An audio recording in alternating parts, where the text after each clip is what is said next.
তোলো তাকবীর ছাড়ো হুঙ্কার, এক হও মুসলিম সবে আবার। ডাকছে আকসা ওই তোমাদের, অবুঝ শিশু ওই ফিলিস্তিনের। তোলো তাকবীর ছাড়ো হুঙ্কার, এক হও মুসলিম সবে আবার। ডাকছে আকসা ওই তোমাদের, অবুঝ শিশু ওই ফিলিস্তিনের। জোরে বলেন আল্লাহু আকবার। এই ধরনের গানগুলো গাওয়া জায়েজ না না জায়েজ? 100% জায়েজ এবং হালাল। যেখানে এই গান সমস্যা সমস্যা। আপনি হামনাদ গজল, আমাদের কবি কাজী নজরুল ইসলাম উনিও বহু হামদ লিখেছিলেন, বহু গজল লিখেছিলেন। মসজিদেরি পাশে আমায় কবর দিও ভাই, যেন গোরে হতেও মুয়াজ্জিনের আযান শুনতে পাই। আমার গোরের পাশ দিয়ে ভাই নামাজিরা যাবে, পবিত্র সেই পায়ের ধ্বনি এ বান্দা শুনতে পাবে।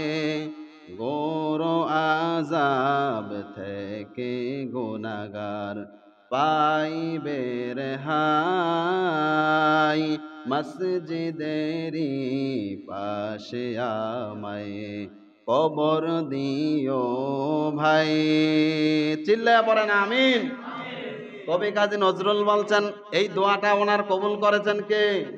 মসজিদের পাশে আজও কবি কাজী নজরুলের কবরস্থান আছে না নাই? ওনাকে মসজিদের পাশেই কবর দেওয়া হয়েছে।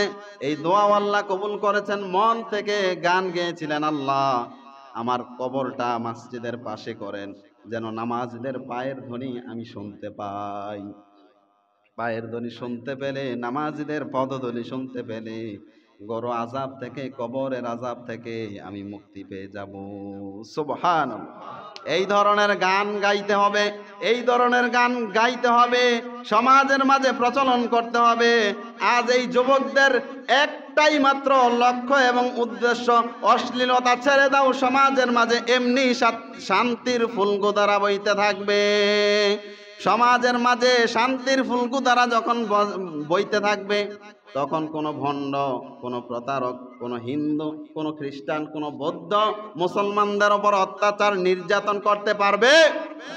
আজ এই যে ইসকন, হিন্দুদের সনাতন ধর্মের ইসকন নামে যে সংগঠন, জঙ্গি সংগঠন, এই জঙ্গি সংগঠন মুসলমানদের ওপর আক্রমণ করার পিছনে একটাই মূল কারণ, মুসলমান ইসলাম থেকে দিন দিন দূরে সরে যাচ্ছে।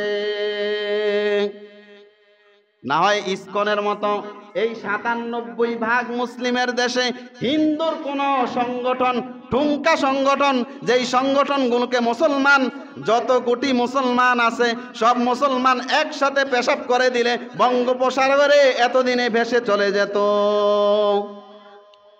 কিন্তু আফসোসের বিষয় দেখেন, হিন্দুদের সামান্য 3%, তাও খ্রিস্টান আছে, বৌদ্ধ আছে এদের সাথে। এরপরেও মুসলমান, এই যে চট্টগ্রামে আমাদের এক মুসলিম ভাইদেরকে জবাই করে হত্যা করেছে। নাউজুবিল্লাহ বলবেন না?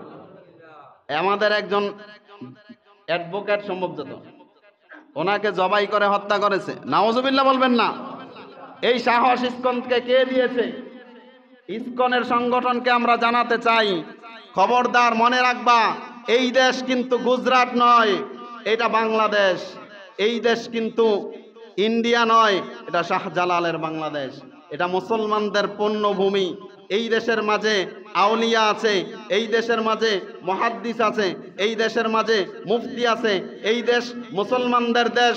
যুগে যুগে এই দেশ সাহাবীদের জামানা থেকে আজ পর্যন্ত মুসলিমরাই আবাদ করেছে। এটাকে যারা হিন্দুদের রাষ্ট্র বানাতে চায়, ইন্ডিয়ার 5 আটা গোলামে পরিণত করতে চায়, এদেরকে মুসলমান কশ্চিনকালেও কিয়ামত পর্যন্ত এক ফোঁটা রক্ত থাকতেও ছেড়ে দেবে